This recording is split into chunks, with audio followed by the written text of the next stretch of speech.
It is day 11, my friends, the day after our first interlude, and a good day, despite the fact that the flu demon has decided to rap its ill knuckles on my very own door. Yes, I'm feeling pretty under the weather today, but not devoid of inspiration, and of course, somebody who is never devoid of inspiration and impervious to the flu demon is Steve.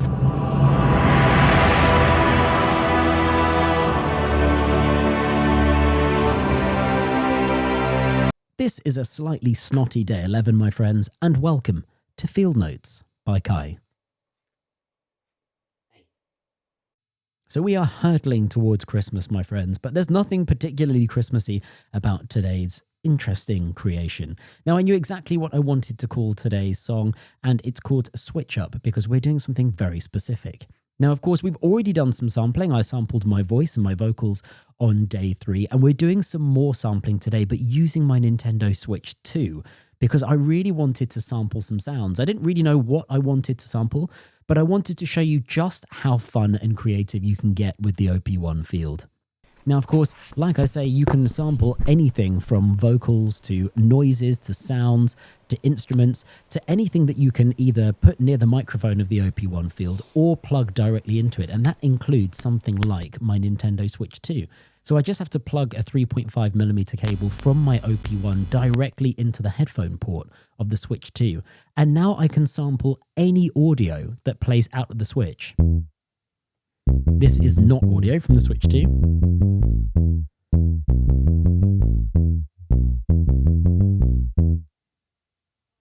But then look how cool this is. So if we go down to the sampler, and this is exactly how I sampled my voice on day 3. And we're just going to make sure that the input is a stereo input and with that line input. And now anything that I do on the Switch 2, I can record to the OP-1 field. So those menu clicks are all coming through the OP-1 field now. You can see the level meter, the volume meter on the right-hand side of the OP-1 field responding to my cursor inputs.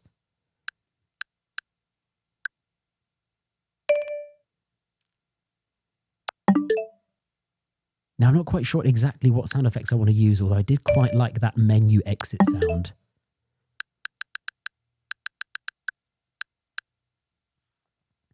So all we need to do is hold down a key on the OP-1 field, and it won't start recording until it detects that there's a level going into the OP-1 field, which is really cool. So I hold down the C key here, and it only actually starts taking the sample once I start making sounds on the Switch 2. And now that's on my OP-1 field. Check this out. So I can play any key. God, I love this thing. At the moment, it's drowning in mother reverb. But there's the dry signal. And of course, we can pitch it up or down.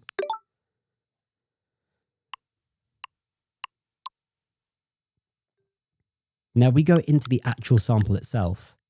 You'll see that this is highly customizable. Now I have to reassure you that this is maybe the second or third time I've ever done this. One of the other times was when we did it for day 3's vocal. But this is all super intuitive. There really is nothing complicated about this. And the OP-1 field really does reward you for just experimenting. Press some buttons, twist some knobs, and you're going to get a completely unique sound that no one has ever used and probably no one has ever heard. So I can change the sample here and basically change what we hear. So I've cut out the first bit, all of the menu clicks. And now when I press a key, it just presses that menu exit sound.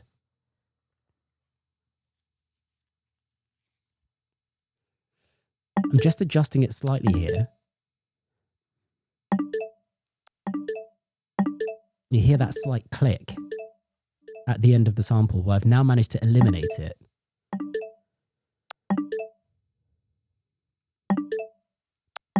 You can change the length of the sample, and as I say, you can change what's selected on there.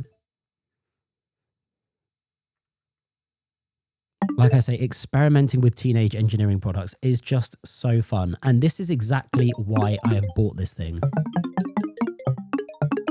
Ultimately, if something is too complicated or has too many options or a lack of limitations, I know I'm going to get lost and just not make anything.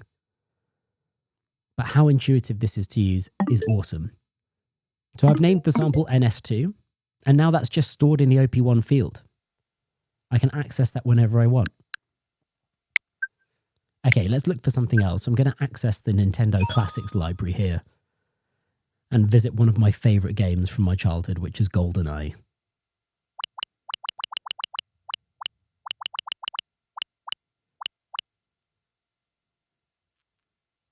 So let's record just some of the intro music.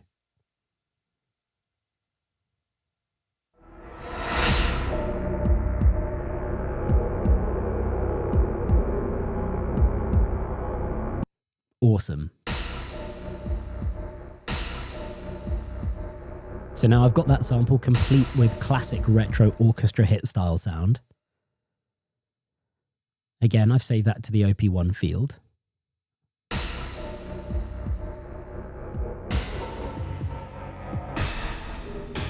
Honestly, this thing is so cool. I'm sitting here smiling whilst recording this right now. It's just endless fun and such a great tool for creation. Okay, we'll come back to that GoldenEye sample, but let's go back to that menu exit music. And I think I've got my hook.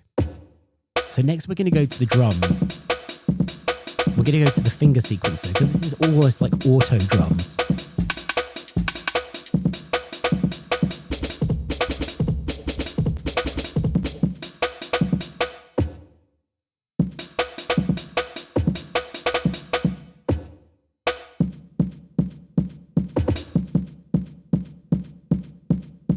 Awesome. So I think what we'll do is just layer this up. We'll start simple and then add some breaks.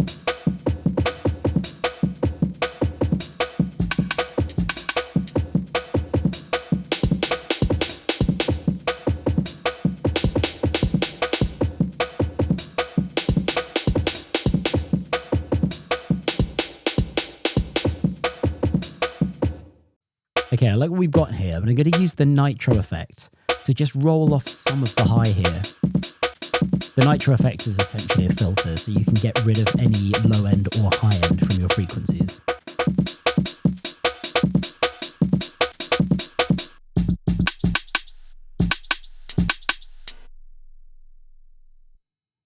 Cool. Okay, let's lay something down and we'll start simple.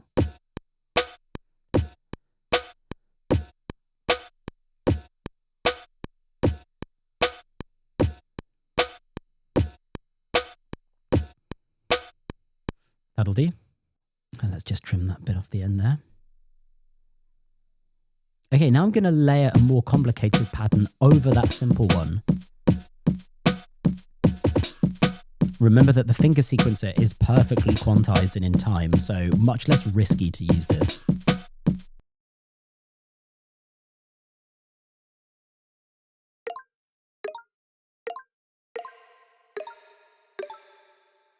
Okay, so back to our menu exit sample, drowning in mother reverb.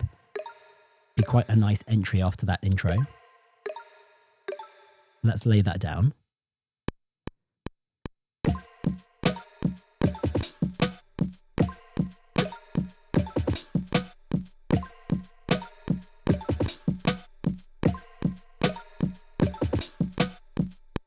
Cool. All right, okay, let's see what we can do now and keep layering. So we'll go back to the GoldenEye effect. But we're going to use that technique of being able to sort of pick and choose what you want from the sample you've got to get rid of the orchestra hit and focus on a more consistent tone in that sample. Okay, perfect. Full of foreboding. I have absolutely no idea what I'm going for here in terms of genre or style. We're going to add the spring effects, just give it a bit of random grit.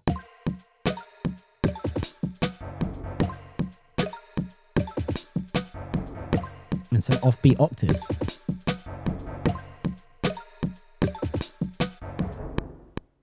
Honestly, your guess is as good as mine as to what's coming out of my brain right now.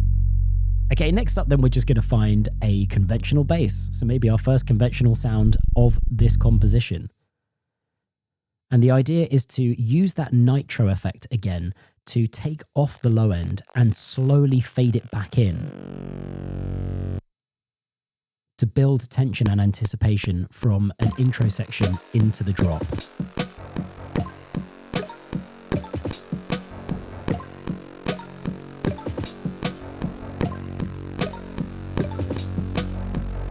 Yeah, great, that'll do. That's the effect I was going for.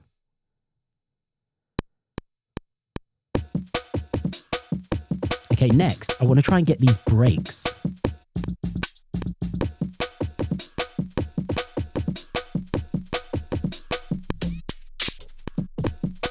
Nice. This is going to add a real nice sense of variation without changing any of the other sounds.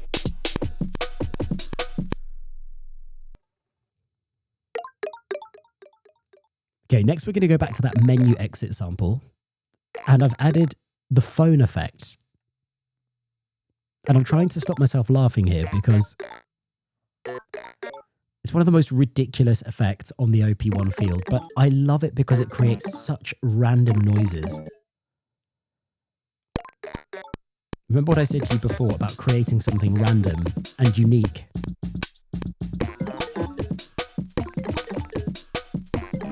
Well, this is that.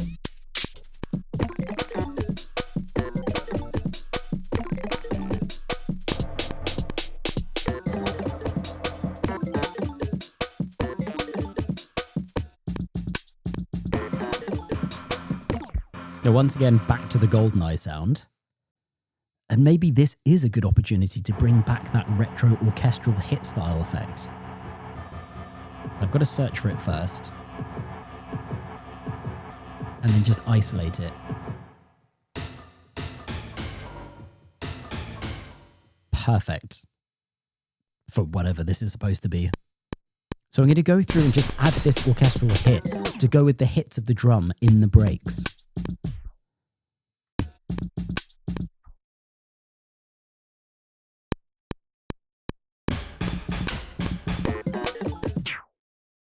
And last up, I wanted to find a really nice deep bass to play live along with that last section when we go through the playback. Just going to use that punch sound effect and make it really subby.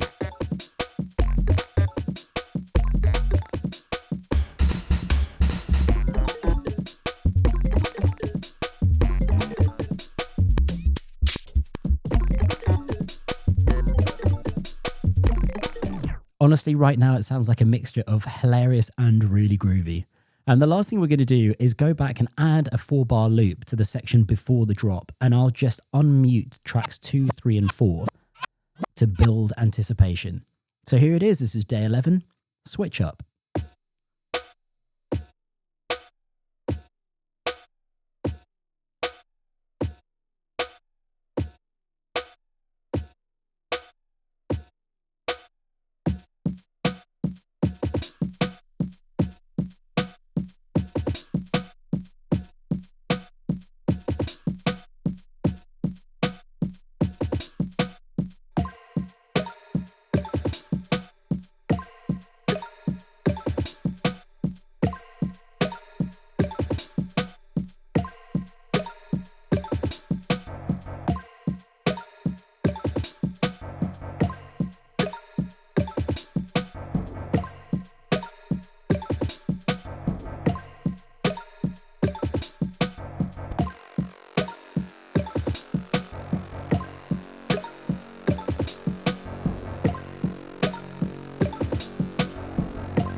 And that is day 11 in the bag. Let me know what you thought about this composition. It's a mixture of hilarious and creative. I don't really know what to think of it. And thank you so much for your continued support and your lovely comments, especially on our first interlude.